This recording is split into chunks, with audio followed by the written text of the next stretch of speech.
Jaggedcoat's Secret, Chapter 19. Maggot calmly walks through the forest, alone. Moons have passed, and he still hasn't found the key to the living world. How do cats do it? Reach the living world? I'd use some of my energy, but the birch flight situation has drained me from that ability. I need to find another way. He sighs and leaps into a tree. He barely reaches a branch, squirming and dangling down for a few seconds before completely lifting himself up with a small grunt. All these moons looking, and still nothing. He grooms his paws gently. They're slightly dirty from walking. Are you looking for something, Kit? Maggot jumps and looks beneath him. An old Tom is looking up at him. He has the familiar red glow of a dark forest cat, but Maggot's never seen him before. He's black with long but spiky fur, with a few flecks of white on him. His eyes are a bright and cold blue. I'm not a kit, Maggot responds. I'm a fully grown Tom. You look pretty young to me. The Tom leaps up into the tree beside him. Why haven't I seen you before? There's lots of dark forest cats you haven't seen before. Even some Ice Willow isn't aware of, the Tom responds. But we're aware of her. Maggot watches him for a moment. Do you know who I am, too? You're Maggot, I believe. You watch the dark forest when Ice Willow is away, which is often. How do you know all of this? Maggot scooches away a little. Word goes around here fast nowadays, he responds. I'm Prime Talon. Prime Talon? Maggot thinks. That doesn't ring a bell. Not surprised, Prime Talon chuckles. Now, what may you be looking for out here? I'm looking for a way to get to the living world. Why? I need to warn someone about something. You're awful kind for a dark forest cat, Prime Talon purrs. Maybe you don't belong down here. What do you mean? Maggot sounds genuinely surprised. I'm awful. I've killed and manipulated other cats. But at what cost? Were they necessary kills? Maggot thinks. No, they weren't. The first one I killed because he was going to reveal a secret and I panicked. The second one was interfering with me stealing a kit. My son, actually. Listen, Maggot, Prime Talon starts. Both of these sound like acts of defense. The first one died because they were going to reveal something important that could have done damage. The second one died because they were trying to keep you from your very own kin. Maggot looks down, lost in thought. Listen, I don't think you belong here, okay? I'll lead you to the key to the living world. It's a pool that appears and vanishes in random places at random times. It's the only fresh water in the dark forest, and I happen to know where it is right now. How? And why haven't I heard of this? Now you're asking too many questions, Prime Talon growls. Come with me. He leaps down the tree, Maggot clumsily following after him. The two walk together for a few minutes before Prime Talon slides down a ledge. Maggot follows him still, slipping a little. Here it is. He kneels down beside a small pool, it being a perfect circle. Dive to the bottom. You can't be up there for very long, though. Only a few minutes. Thank you very much, Prime Talon. Maggot smiles a little and looks at him one more time before taking a deep breath and diving headfirst into the pool.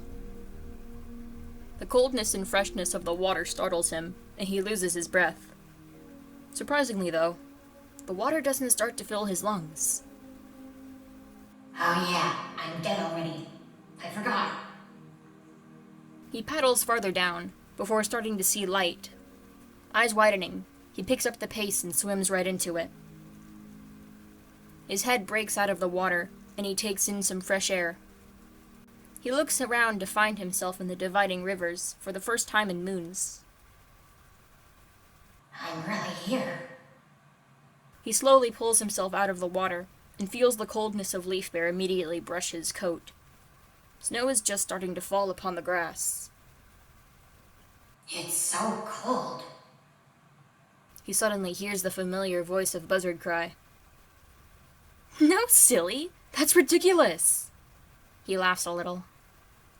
Maggot quickly scrambles behind a tree and peers out at the couple. Buzzard Cry and Crow Sky, walking together, tails intertwined. They had come right to him. He takes a few breaths, feeling himself starting to shake slightly. No need to worry. You'll believe me, right? I'll be okay. We'll all be okay.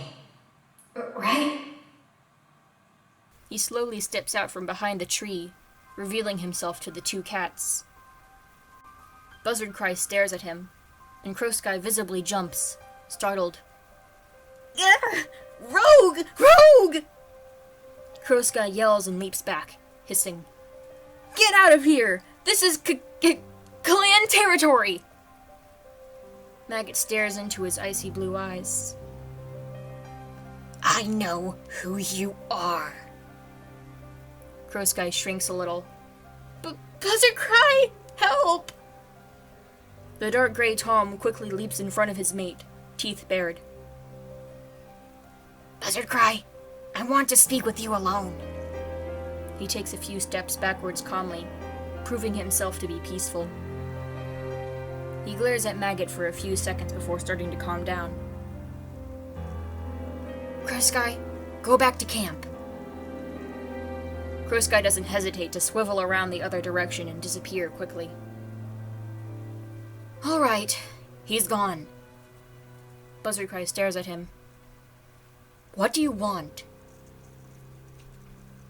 Buzzard Cry. Maggot takes a step forward. Do you remember me? He stares at him, confused. I don't think I've seen you before. Maggot feels a lump starting to form in his throat. I'm Jaggedcoat. Buzzard Cry's eyes widen. What? Jaggedcoat? Maggot nods slowly. You... Buzzard Cry looks him up and down, tears starting to swell in his eyes. What happened to you? He whispers softly. A lot of things. Maggot admits, also lowering his voice. You're a dark forest cat. Buzzard Cry takes a few steps closer. Jaggedcoat. I go by Maggot now. What? Buzzard Cry looks him in the eyes, hurt overwhelming them. That's awful. Beaverflesh shouldn't have called you that. Buzzard Cry, I'm here to warn you about Crow Sky. Huh? What about him? He's not who you think he is. His eyes used to be a darker blue. Icewillow is the current leader of the Dark Forest, and she's often away. I think she's doing something to Crow Sky. I had a dream about it the night I died. Icewillow? He gasped. I haven't heard that name in ages. You don't have to believe me, Buzzard Cry. But Maggot takes a deep breath. I know you've moved on, because you have a mate now, whether he's really Crow Sky or not. But I wanted to talk to you one last time, and I want to tell you how sorry I am. Oh, Jaggedcoat. Buzzard Cry gently holds a paw up, about to touch Maggot's face. You don't have anything to be sorry for. He gently touches his paw to his cheek. It's very warm and comforting to Maggot. He tears up a little.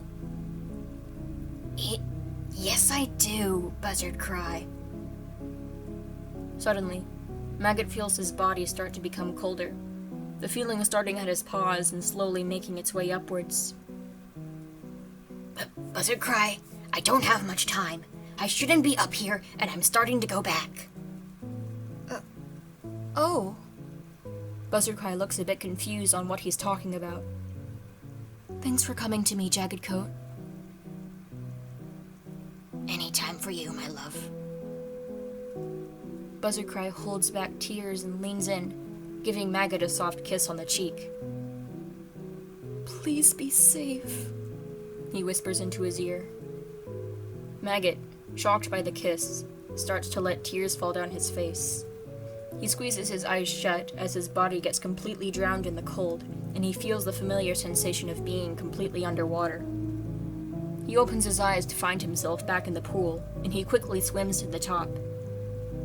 The second he emerges, he lets his upper body rest against the ground, his lower half still in the water. He looks around for Prime Talon, but the pool is in a completely different location. Jaggedcoat! He flinches hard and whips around to see a figure sitting at the other edge of the pool. A young brown she-cat with orange eyes. She's softly glowing, and stars in her pelt are making her sparkle.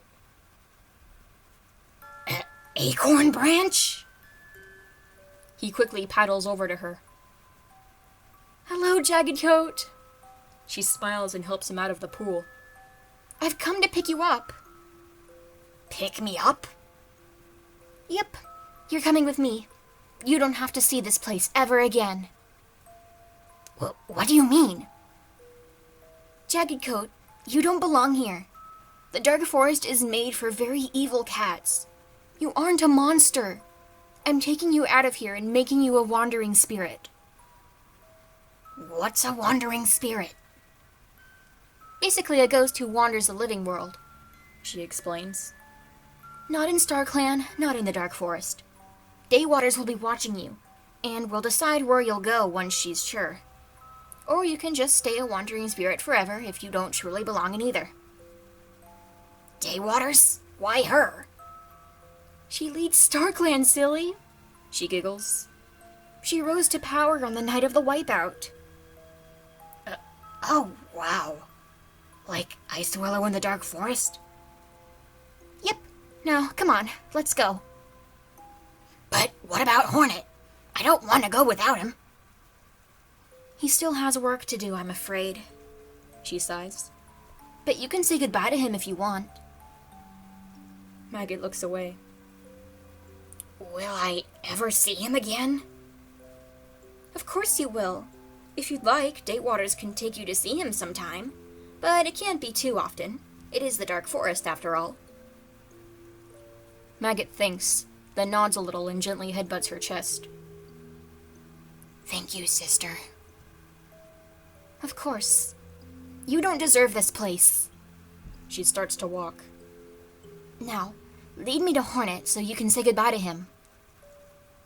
Maggot nods a little and leads her on, his mind racing. He'd just seen Buzzard Cry. He spoke to him for the first time since his exile. He kissed him. Once they reach the center of the forest, the sparkling of Acorn Branch immediately catches Hornet's attention. Alerted, he quickly rushes over to his father. What's going on? He asks. Why is a StarClan cat here? Hornet, this is my sister, and your aunt. This is Acorn Branch. Acorn Branch, Hornet thinks. Hello, it's nice to meet you. I've heard your name a few times. You too. I'm here to take your father, actually, she meows. I believe he's good enough to become a wandering spirit, so I'm taking him to become one. Hornet's eyes widen. Does this mean we'll be separated? I'm afraid so. Maggot sighs. But I can visit you from time to time. But I don't want to be separated from you. He tears up a little. I don't want to be separated from you either. Maggot sighs. But please do understand why I'm doing this. The dark forest is awful, and after what I just did, Icewillow is gonna try and find me. I really don't want to leave you here, but you're a fully grown Tom. You can do it without me. And I believe you have the heart to escape this place too. I know you can do it, son. I'd take you with me if I could. Hornet tears up more and gently presses himself against him, trying not to cry. I'll miss you, Dad. I don't know what you did, but I do want you to be safe. I'll miss you too. Maggot gently licks the top of his head before slowly pulling away and looking back at Acorn Branch.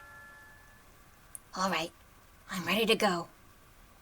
She smiles and leads him off, him occasionally glancing back at Hornet, who's watching them go. He sniffles a bit. Hey, everything will be all right.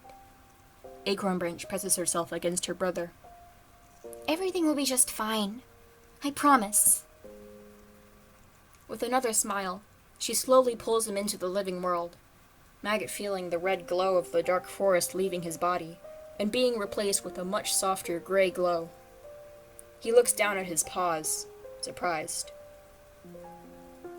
I knew you were good enough, Acorn Branch purrs. Now, go and make things right, and show Daywaters that you deserve StarClan, Jaggedcoat. Why are you still calling me that? You aren't a parasite. You're Jaggedcoat, my brother, and nothing will change that. Keep the name for me, won't you? He thinks, then nods and smiles softly. I will.